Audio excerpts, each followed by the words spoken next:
Hello everyone. आज के इस लेक्चर में हम सभी लोग बिमस्टैक के बारे में पढ़ने जा रहे हैं। ये भी एक इंटरनेशनल ऑर्गेनाइजेशन है, अंतरराष्ट्रीय संगठन के रूप में है, जो कि विभिन्न देशों जैसे Bangladesh, Bhutan, India, Nepal, Myanmar, Thailand और श्रीलंका के लिए तकनीकी एवं आर्थिक विकास की संभावनाओं को सपोर्ट करने के लिए निर्मित किया गया। सबसे पहले हम जानना चाहेंगे कि बिमस्टैक की फुल फॉर्म क्या है। बिमस्टैक की फुल फॉर्म क्या है? बिमस्टैक की फुल फॉर्म है bay of Bengal initiative for multi sectoral technical and economic cooperation. मतलब ये इस नाम से सीधा क्लियर हो जाता है कि जो ये अंतरराष्ट्रीय संगठन इंटरनेशनल ऑर्गेनाइजेशन बनाया गया है, इसमें बे ऑफ बंगाल ज्योग्राफिकल रीजन का बहुत महत्वपूर्ण योगदान है। कंट्रीज, बिमस्टेक कंट्रीज जो होंगी वो मैक्सिममली बे ऑफ बंगाल के आसपास लाई करेंगी। Bay of Bengal initiative for multi sectoral technical and economic cooperation. Bay of Bengal के क्षेत्र में पाई जाने वाली, जिसमें कि कुल 7 देश हैं, वहां पर एक इनिशिएटिव लिया गया। इसमें मल्टी सेक्टरल, बहुक्षेत्रीय तकनीकी एवं आर्थिक व्यवस्थाओं में एक दूसरे के साथ सहयोग करके आगे बढ़ने के लिए इस अंतरराष्ट्रीय संगठन को विकसित किया गया है। अगर यहां देखा जाए तो सबसे बड़ी आर्थिक अगर कोई सबसे बड़ी आर्थिक हम राजनीतिक आर्थिक हम देश की बात करते हैं, सबसे बड़ी इकोनॉमी रखता है तो उसमें इंडिया आता है। तो India can be consider the leader for this particular BIMSTEC organization, क्योंकि सबसे बड़ी आर्थिक व्यवस्था होने के साथ, सबसे बड़ी अर्थव्यवस्था होने के साथ साथ में यह तकनीकी से लेकर जनसंख्या, शिक्षा, इन सभी में अग्रणी देश के रूप में है। ठीक है, इन सभी के रूप में अग्रणी देश है। तो कुल मिला के अभी तक हमने ये जाना कि बिमस्टेक का फुल फॉर्म क्या है। Bay of Bengal initiative for multi sectoral technical and educational cooperation consisting of 7 members in which there is Bangladesh, Bhutan, India, Nepal, Myanmar, Thailand and Sri Lanka. BIMSTEC से रिलेटेड कुछ पॉइंट्स हैं जिनको हमें लर्न करना चाहिए। ये कंट्रीज हैं, उनके फ्लैग्स के साथ में यहां पर रिप्रेजेंट किया गया है ना, जिसमें देखेंगे India, right, Nepal, Bhutan, Bangladesh, Myanmar, Thailand, Sri Lanka. These are the actually countries of the member. उसके बाद में इसका अगर हम बात करें संगठन कब किया गया, कब इसे स्टैब्लिश किया गया, तो बैंकॉक डिक्लेरेशन के साथ में 1997 में बिमस्टेक ऑर्गेनाइजेशन को स्टैब्लिश किया गया। इंपॉर्टेंस क्या है? लगभग 22 से 23%, 22 to 23% पॉपुलेशन वर्ल्ड की इस ऑर्गेनाइजेशन के मेंबर्स में एग्जिस्ट करती है। मतलब बिमस्टेक जो एक ऑर्गेनाइजेशन, अंतरराष्ट्रीय संगठन है, इसमें विश्व की लगभग 22 से 23% जनसंख्या पाई जाती है और ये $2.7 ट्रिलियन जीडीपी वर्ल्ड का रखता है। Nearly to you can say $3 billion economy, $3 trillion economy. $3 trillion economy सभी देशों का, 7 देशों का मिलकर बनता है। 1/4 of the world's traded goods across the bay of Bengal every year. Bay of Bengal का जो क्षेत्र है, इससे हर साल लगभग 1/4 गुड्स और सर्विसेज को ले जाया जाता है। ऐसी स्थिति में यदि 1/4 गुड्स और सर्विसेज, सेवाओं एवं वस्तुओं का, है ना, यहां से परिवहन ट्रांसपोर्टेशन किया जाता है, तो निश्चित ही बिमस्टेक, ये जो क्षेत्र बे ऑफ बंगाल का बनता है ना, ये वैश्विक स्तर पर, वैश्विक आर्थिक पटल पर बहुत महत्वपूर्ण हो जाता है, राइट। तो इसलिए बिमस्टेक अपनी समय के साथ में अपनी स्ट्रेंथ को बढ़ा सकता है और इन सभी देशों को, क्योंकि एक साथ जुड़ के सामाजिक, आर्थिक, राजनीतिक, तकनीक की स्तर पर सहयोग करते हुए बढ़ना चाहते, तो इन सभी देशों को वर्ल्ड लेवल पर एक बड़ा रिकॉग्निशन मिल सकता है बिमस्टेक के through. It is my statement. 1/4 of the world's traded goods cross the bay of Bengal every year. हर साल ठीक है। 6 फोकस एरियाज, 6 मुख्य क्षेत्र हैं जिस पर ये सभी नेशंस फोकस करते हैं, जिसमें है trade number 1, number 2 technology. Trade और टेक्नोलॉजी के बिना कुछ नहीं हो सकता। टेक्नोलॉजी से, है ना, सभी प्रकार के विकास की दशाएं सुलभ होती हैं, मजबूत होती हैं, है ना। Trade, technology, energy, transport, tourism and fisheries, ये 6 बड़े सेक्टर हैं जिस पर बिम्स्टेक कंट्रीज का, बिम्स्टेक नेशंस का बड़े लेवल पर फोकस होता है। बिम्स्टेक नेशंस की अगर हम बात करें, क्लियर डायग्राम के थ्रू आप यहां देख सकते हैं, मुखिया के रूप में भारत है, नेपाल, भूटान, बांग्लादेश, म्यांमार, थाईलैंड और साथ में Sri Lanka. Number 1 India, number 2 Nepal, number 3 Bhutan, number 4 Bangladesh, number 5 Myanmar, number 6 Thailand और नंबर 7 क्या है, थाईलैंड के बाद श्रीलंका है। तो ये 7 देश हैं जिनसे बिम्स्टेक बना हुआ है, right. BIMSTEC as multilateral organization, multilateral organization मतलब क्या है कि इसमें बहुत सारे, है ना, देश, बहुत सारे एक से अधिक देश मिलकर इस ऑर्गेनाइजेशन को बनाते हैं, इसलिए मल्टीलेटरल ऑर्गेनाइजेशन कहा जाता है। Bay of Bengal initiative, right, bay of Bengal initiative for multi sectoral technical and economic cooperation, जिसे हम बिम्स्टेक कहते हैं, is a group between Bangladesh, Bhutan, India, Myanmar, Nepal, Sri Lanka and Thailand, which consist together 1.7 billion people, लगभग 1.7 अरब लोग, which is almost 23% of the population, जो कि 23% विश्व की जनसंख्या, and a combination of GDP of 3.1 trillion dollar, लगभग $3 ट्रिलियन या 3.1 ट्रिलियन डॉलर इकोनॉमी भी इसके साथ एग्जिस्ट करता है। जीडीपी इसका कितना है, बिम्स्टेक का जीडीपी कितना, 3.1 ट्रिलियन डॉलर, ठीक है। पॉपुलेशन कितना है, 23% अराउंड, जो कि लगभग 1.7 बिलियन लोग यहां पर रहते हैं। कितने नेशन है, 7 हैं।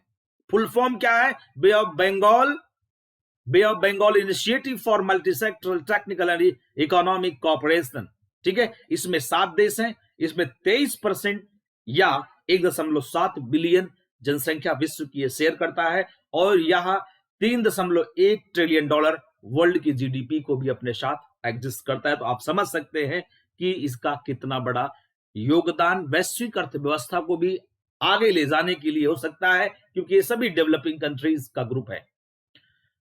This cooperation is formerly known as BISTEC, जिसमें बांग्लादेश, इंडिया, श्रीलंका और थाईलैंड ने के रूप में ही बिम्स्टेक की शुरुआत हुई थी। कब हुई थी, 1997 में, बैंकॉक डिक्लेरेशन के साथ में, विच इज क्रिएटेड इन दिसंबर 1996, बिस्टैक के फॉर्म में, जिसमें बांग्लादेश, इंडिया, श्रीलंका और थाईलैंड, ठीक है।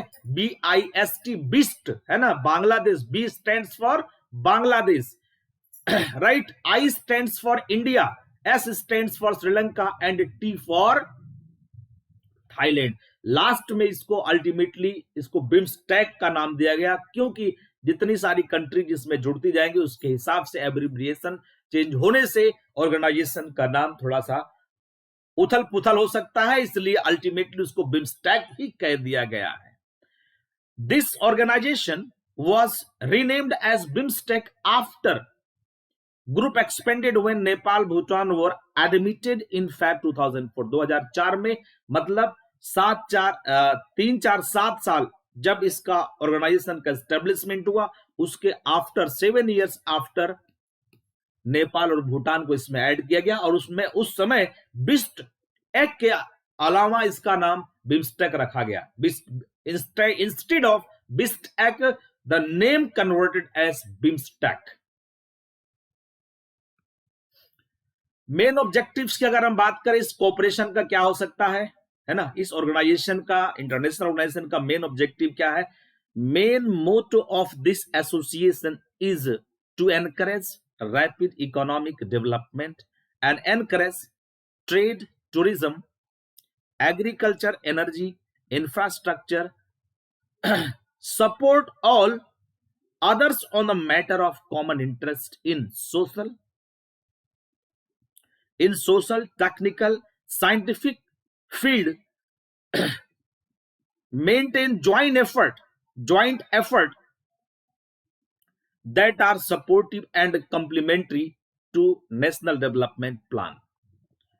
अगर इसको हिंदी में बात किया जाए तो क्या मतलब है? Main motto of this association, इस संस्थान का, इस इंस्टीट्यूशन का मुख्य उद्देश्य यह है कि यह तीव्र, रैपिड माने तीव्र आर्थिक विकास को एनकरेज करे, बढ़ावा दे, व्यापार को बढ़ावा दे, टूरिज्म मतलब पर्यटन को बढ़ावा दे, एग्रीकल्चर कृषि, ऊर्जा एवं इंफ्रास्ट्रक्चर माने आद्य संरचना, राइट। आर्थिक विकास, व्यापार, पर्यटन, कृषि, ऊर्जा एवं आद्य संरचना, जिसमें हम लोग रोड, बिल्डिंग्स कहते हैं, सभी चीजें, इंफ्रास्ट्रक्चर, इन सभी को तीव्र गति से विकास किया जाए, इन सभी का, ऐसा बिम्स्टेक का उद्देश्य है। Support all others on the matters of common interest in social, technical and scientific field, सामाजिक, तकनीकी एवं वैज्ञानिक क्षेत्रों में सभी को सहयोग करते हुए एक साथ आगे बढ़ने का भी एजेंडा ये लेके चलता है। Maintain joint effort that are supportive and complementary to national development plan, जो राष्ट्रीय विकास नीति में, राष्ट्रीय विकास योजनाओं में सहयोग करने वाली व्यवस्थाएं हैं, उसके लिए एक ज्वाइंट एफर्ट प्रोवाइड किया जाना चाहिए। ज्वाइंट एफर्ट मतलब जैसे एग्जांपल कि भारत देश के आर्थिक, सामाजिक एवं तकनीकी विकास के लिए जिन संभावनाओं की आवश्यकता है, उन पर अन्य 6 देश भी विचार बनाए कि भाई किस तरह से हम भारत का जो राष्ट्रीय विकास आयोजना है, राष्ट्रीय विकास जो नीति है, उसको हम सहयोग कर सकते हैं। मतलब बांग्लादेश, भूटान, नेपाल, म्यांमार, थाईलैंड और श्रीलंका जैसे देश बिम्स्टेक के मेंबर, इंडिया भी है, ये सभी देश किस प्रकार से भारत की राष्ट्रीय विकास नीति को सहयोग करने में अपनी मदद कर सकते हैं। इसी साथ में मैं कहना चाहूंगा अन्य देशों को भी, जैसे थाईलैंड है तो remaining 6 countries how can help in इस national development plan. So there must be the feeling of mutual cooperation, mutual cooperation का फीलिंग होना चाहिए। Asian development bank ADB is the development partner of this association to promote infrastructure। ADB क्या करना चाह रहा है? एक डेवलपमेंट पार्टनर के रूप में इस एसोसिएशन के पार्टनर के रूप में है, जो कि इंफ्रास्ट्रक्चर को डेवलप करने में प्रमोट करता है। Make best use of available energy among BIMSTEC member country. BIMSTEC member countries में एनर्जी का प्रॉपर अवेलेबिलिटी हो, but there are some drawback of this association। इस एसोसिएशन का, इस संगठन का कुछ ड्रॉबैक, कमियां भी हैं। For that some of experts may thought it do not have that much of bright area like SAARC and BRICS। कुछ ऐसे स्कॉलर्स हैं, एक्सपर्ट्स हैं, जिनका कहना है कि सार्क और ब्रिक्स जैसा इसका भविष्य उज्जवल नहीं है। परंतु मैं ये कहना चाहूंगा कि यदि बिम्स्टेक के सभी सदस्य देश एक अच्छी रणनीति के साथ सामाजिक, आर्थिक, तकनीकी जैसे पर्यावरणीय वैश्विक मुद्दों को साथ में लेकर चलें और एक दूसरे को कोऑपरेट, कोऑर्डिनेट करें, एनुअल मीटिंग करें, तो निश्चित ही सार्क और ब्रिक्स से भी ऊपर जाने की संभावना बिम्स्टेक की है। क्योंकि बिम्स्टेक में जो मेंबर्स हैं उनकी कल्चरल आइडेंटिटी मिक्स है, उनकी cultural, ancient cultural identity match करती है। नेपाल का इंडिया से एंशिएंट से आज तक कल्चरल, सोशल लिंकेज रहा है और सिमिलरिटीज हैं। इसी तरह से म्यांमार के साथ भी इंडिया का उसी तरह का सिस्टम है। थाईलैंड हो या श्रीलंका हो, प्राचीन काल से लेकर आज तक हमारे जो सामाजिक सांस्कृतिक जो व्यवस्था है, ढांचा है, लगभग मिलता जुलता है। तो ऐसी स्थिति में यहां पर opportunity for the development is higher. It is similar to the what European Union. There is similarity like the what European Union nations. जो यूरोपियन यूनियन एक अंतरराष्ट्रीय संगठन के रूप में है, उसके जैसी संभावना यहां पर भी, क्योंकि यूरोपियन यूनियन में जितने भी सदस्य देश हैं उन सभी की लगभग सांस्कृतिक सामाजिक व्यवस्था समान है।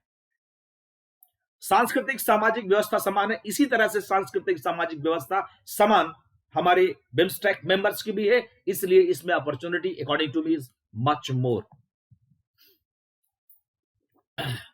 One more point, BIMSTEC is neither a funding agency, ना ही फंड करता है, नॉर एन इंप्लीमेंटिंग एजेंसी, ना ही किसी काम को ये लागू करता है।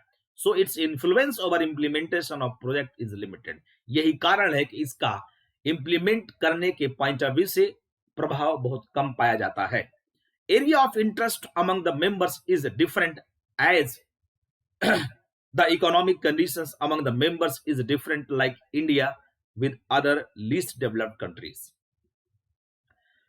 भाई ये तो बात जाहिर है कि जब भारत विश्व में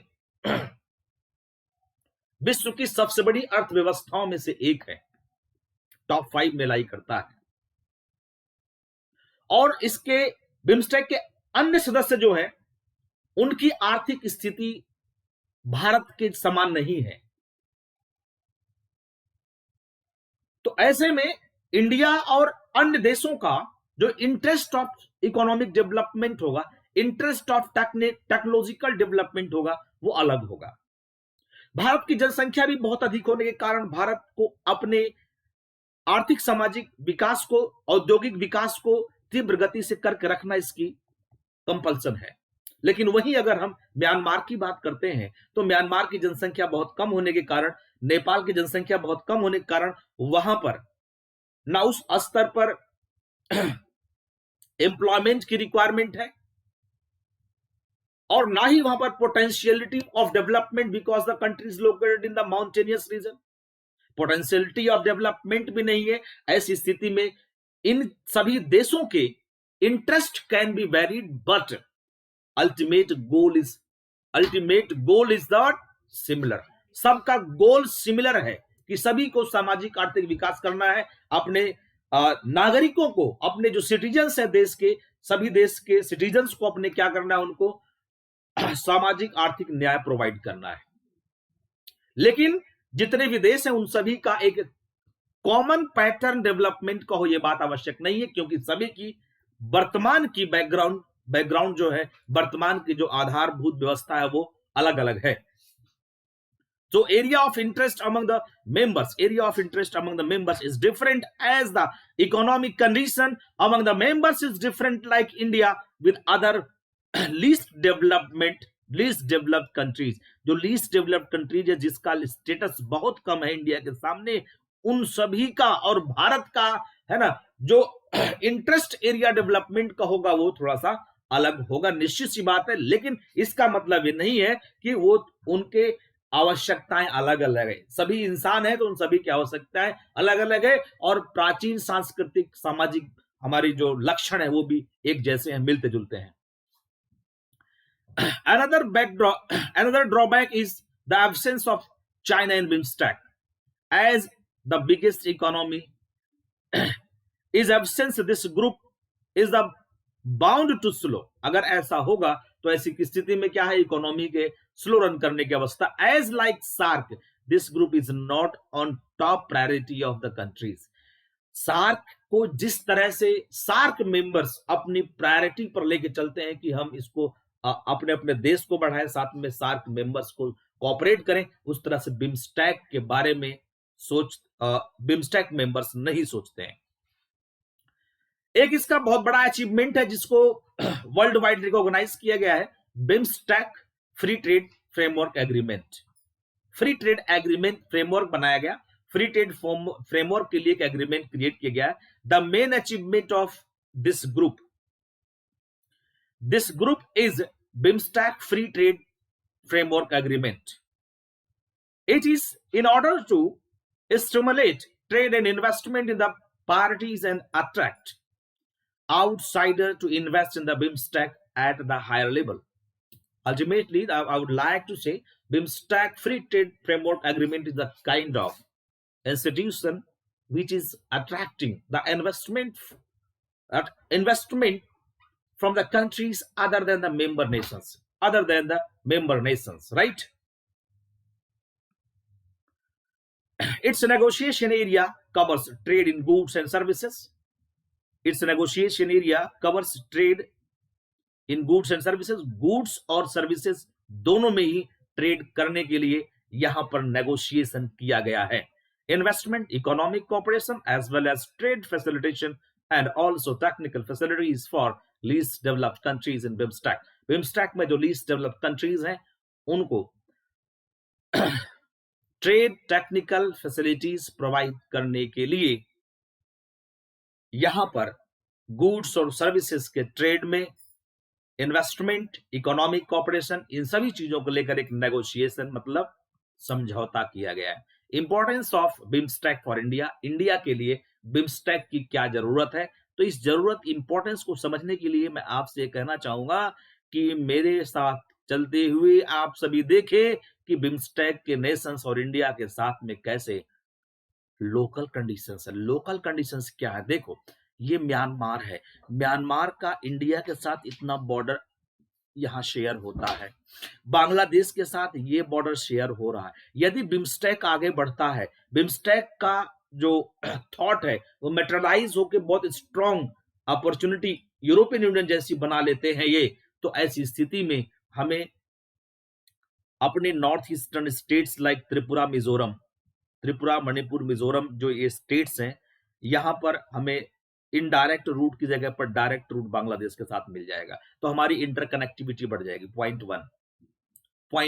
पॉइंट टू, जो म्यांमार के साथ हमारे ये 3-4 राज्यों का है ना, हमारे जैसे अरुणाचल प्रदेश है, मणिपुर है और मिजोरम है ना, नागालैंड, मणिपुर, मिजोरम, इन चारों राज्यों के साथ में जो हमारे बॉर्डर लाइन म्यांमार के साथ बनती है, ये निश्चित ही बिम्स्टेक की स्ट्रेंथ के साथ, बिम्स्टेक के स्ट्रेंथनिंग सिस्टम के साथ में इन बॉर्डर लाइंस को भी स्ट्रांग होगा और हमारे इंडिया के इन सभी राज्यों के विकास की संभावना पुनः बढ़ जाएगी.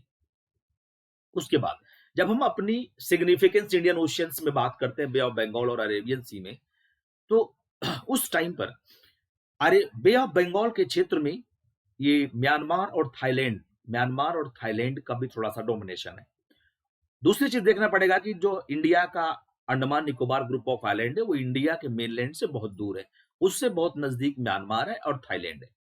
तो ऐसी स्थिति में यदि हमारे म्यांमार और थाईलैंड के साथ अच्छे रिलेशन होंगे, जो कि बिम्स्टेक के थ्रू ऑटोमेटिक रूट पकड़ेगा, ऑटोमेटिक रूट लेगा, ऐसा रिलेशन होने से, बेहतरीन रिलेशन होने के साथ हम अपने जो यूनियन टेरिटरी है इसको भी ज्यादा सेफ गार्ड कर पाएंगे. और चाइना के जो इरादे हैं, है ना, चाइना के जो इरादे हैं कि बे ऑफ बंगाल में अपनी पकड़ को, अपनी पैंट को बढ़ाता जाए, उसके कामयाब इरादे को, उसके इरादे को हम नाकाम करने में भी सफल होंगे.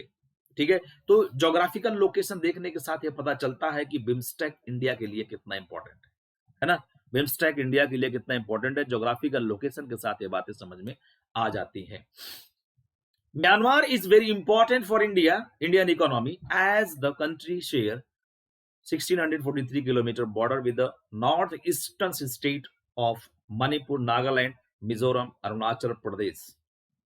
इन 4 राज्यों के साथ 1643 किलोमीटर का अंतरराष्ट्रीय बाउंड्री सीमा बनाता है और ऐसी स्थिति में म्यांमार हमारे लिए इंपॉर्टेंट हो जाता है. According to report, BIMSTEC has the potential to produce almost $40 billion under the process of free trade agreement. जो फ्री ट्रेड एग्रीमेंट है उसके थ्रू ही $40 billion प्रोड्यूस किया जा सकता है. India has the policy India has a policy named look east policy. India अपना look east policy लेके चलता है, जिसमें south east Asiatic Nations ASEAN members के साथ में अच्छे संबंध बनाए रखना चाहता है। यदि म्यांमार और थाईलैंड जो कि आसियान के मेंबर्स हैं उनसे हमारे अच्छे संबंध होते हैं बिम्स्टेक के थ्रू, तो निश्चित ही इंडिया आसियान मेंबर्स के साथ अपना जगह बनाने के लिए, इस आसियान मेंबर्स में अपनी एक अच्छी भूमिका बनाने के लिए, अपनी लुक ईस्ट पॉलिसी को, पूरब की ओर देखो नीति है ना, एक्ट ईस्ट पॉलिसी को पूर्णतया लागू कर पाने में अधिक सक्षम होगी। India has a policy named look east policy which encourages our relation with our east side 5 neighbour countries, है ना। वैसे आसियान के टोटल 10 मेंबर्स हैं, उन सभी 10 मेंबर्स के साथ भी हमारे अच्छे संबंध हो सकते हैं। लुक ईस्ट पॉलिसी हम complete south east Asiatic Nations में इंप्लीमेंट कर सकते हैं यदि हम थाईलैंड और म्यांमार के साथ अपने संबंध अच्छे कर लें, और जो कि बिम्स्टेक के मेंबर है, और बिम्स्टेक में इंडिया इनका मुखिया के रूप में है। People of our some bordering state like Nagaland, Manipur and Mizoram have close familiar and cultural connection with other with whom we share international border like Myanmar. म्यांमार से हमारा जो कल्चरल रिलेशन भी नॉर्थ ईस्टर्न स्टेट्स का ज्यादा है।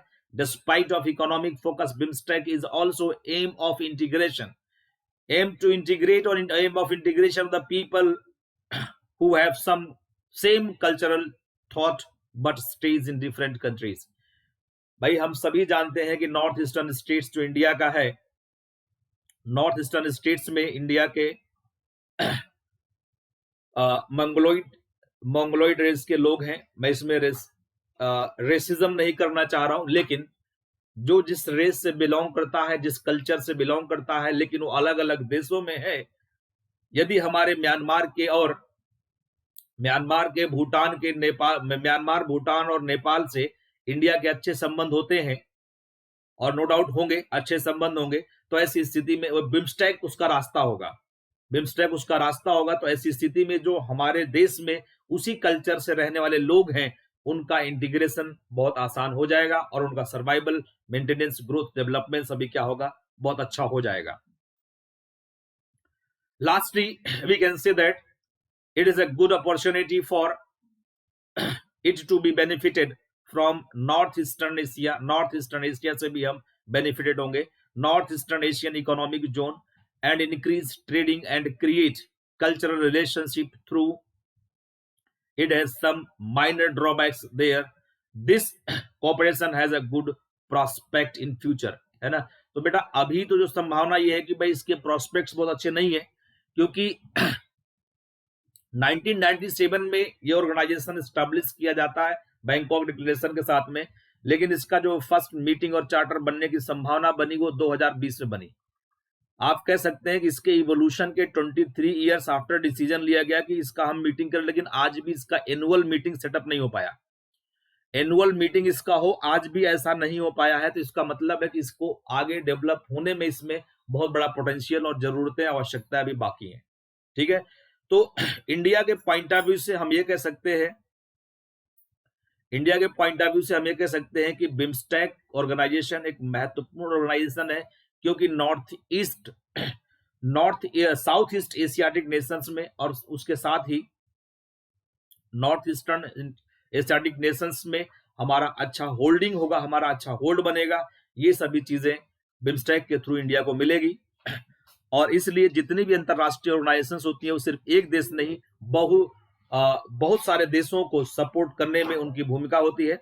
ठीक है, तो ये बिम्स्टेक के बारे में सारी इंफॉर्मेशन थी जो आप सभी को यहाँ पर अवेलेबल हुआ। नेक्स्ट टॉपिक में Ganga Mekong project, European Union, BRICS, इन सभी देशों पर, G20 पर मैं भी चर्चा आगे करूंगा, है ना। तो आप सभी आगे की वीडियोस को कंटिन्यू करने के लिए चैनल को सब्सक्राइब करना, है ना, जिससे कि आपको नोटिफिकेशन लगातार मिलता रहे। All the best to all of you, have a nice time, good bye.